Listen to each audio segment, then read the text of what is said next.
এই সন্তান বাবা মার সবচেয়ে বাধ্যগত সন্তান হতো, এই সন্তান নয়ন জোড়ার মতো সন্তান হতো। এখন আমাদের ঘরে ঘরে কুলাঙ্গার সন্তান ভরে গেছে। বেশিরভাগ ফ্যামিলিতে বাবা মার চক্ষু শীতলকারী সন্তান নাই। সেটা যদি আপনার সন্তানের মধ্যে আপনি করতে পারেন, ইনশাআল্লাহ এই যুগে আপনার সন্তান সবচেয়ে সভ্য, ভদ্র এবং মাথা নিচু করে বিনম্রতার সাথে আপনাকে শ্রদ্ধা নিবেদন করবে। পোলাপান দেখবেন মায়েরা খাবার বাটি নিয়ে নিয়ে পিছনে পিছনে ঘুরে, বাবা খা খা। বাবা জিকির করতে করতে বেচারের মুখ দিয়ে ফেনা উঠে যায়, ঘুরতে ঘুরতে শেষ। ছেলে খাবে না, উল্টা ঝাড়ি মারে। বাপখানা এমন, খাইলে মায়ের স্বাস্থ্য ভালো হবে। আসলে কি তাই? মা বাবা আদর করেন, স্নেহ করেন সন্তানদেরকে, সেজন্য কষ্ট করে হলেও সন্তানকে ভালো জিনিসটা খাওয়াতে চেষ্টা করেন। যদিও আমাদের মায়েদের এই চেষ্টাটা আরো বেশি প্রশংসনীয় হবে যদি মায়েরা যতটা চেষ্টা করেন বাচ্চাকে খাওয়ানোর জন্য, এর চেয়ে বেশি চেষ্টা যদি করতেন হালাল খাবার দিচ্ছেন কিনা সেই বিষয়ে মনোযোগ দিতে, তাহলে এই সন্তান শুধু সন্তান হতো না, এটা ফেরেশতা হতো। এই সন্তান বাবা মার সবচেয়ে বাধ্যগত সন্তান হতো, এই সন্তান নয়ন জোড়ার মতো সন্তান হতো। এখন আমাদের ঘরে ঘরে কুলাঙ্গার সন্তান ভরে গেছে। বেশিরভাগ ফ্যামিলিতে বাবা মার চক্ষু শীতলকারী সন্তান নাই। আজকে একটা বিশ্ববিদ্যালয়ের সাবেক ভিসি, তিনি আজকে বলছিলেন যে আমার বাবা আমাদেরকে ছোটবেলায় যখন খেলতে বের হতাম, স্কুল কলেজে পড়ার সময় বলতেন মাগরিবের আগে আগে বাসায় আসবা, এবং আমরাও সেটা আমল করতাম। এসে মাগরিবের নামাজ পড়তাম, পড়ে পড়ালেখা করতে বসতাম। আমার ছেলেকে আমি একই কথা বলছি, আমার মনে আছে আমার বাবা কি বলেছেন আর আমি কি রিঅ্যাক্ট করেছি আমি জানি।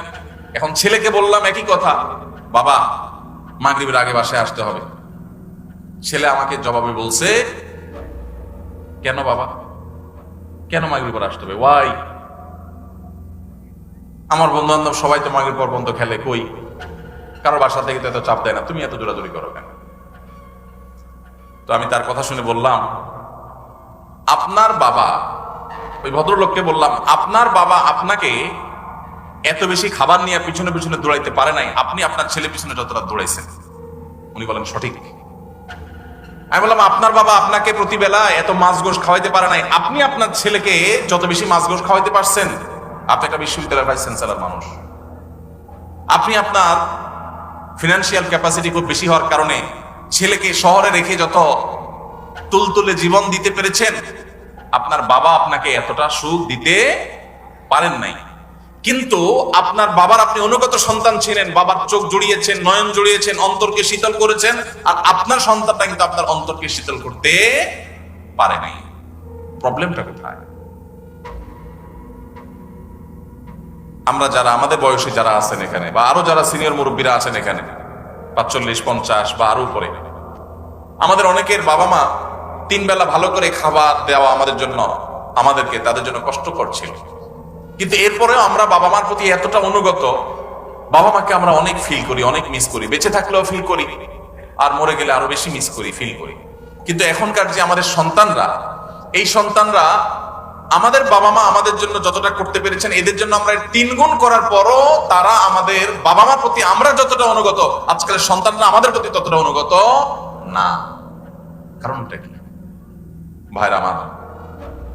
সবই তো দিয়েছি, সবই দিয়েছি। আমার বাবা মা যা দিতে পেরেছে আমি তার চেয়ে বেশি দিয়েছি। তাহলে কৃতজ্ঞতা আদায় করতে গিয়েও তো অন্তত আমি আমার বাবার মধ্যে যতটা অনুগত, সন্তান আরো বেশি অনুগত হওয়ার কথা ছিল, কিন্তু হচ্ছে না। এর কারণ কি? এর কারণ বিশ্লেষণ করা অনেক লম্বা আলোচনার ব্যাপার। একক কোনো কারণ এখানে বলা কঠিন, অনেকগুলো কারণ রয়েছে। এর ভিতরে একটা কারণ হলো আমাদের এই সমাজ ব্যবস্থা, এটা পশ্চিমা সংস্কৃতি দ্বারায় এত বেশি প্রভাবিত হয়ে গেছে যে আমাদের সন্তানরা এখন তারা এদেশীয় সংস্কৃতি, এদেশের মানুষের কৃষ্টি, কালচার, সভ্যতা, এদেশের মানুষের তাহজিব, তামাদ্দুন এবং অ্যাজ এ মুসলিম ইসলামের যে কৃষ্টি কালচার, সেই জায়গা থেকে অনেক দূরে সরে গেছে। আমাদের তরুণদের একটা বড় অংশ তারা বিপদগামিতার দিকে চলে গেছে।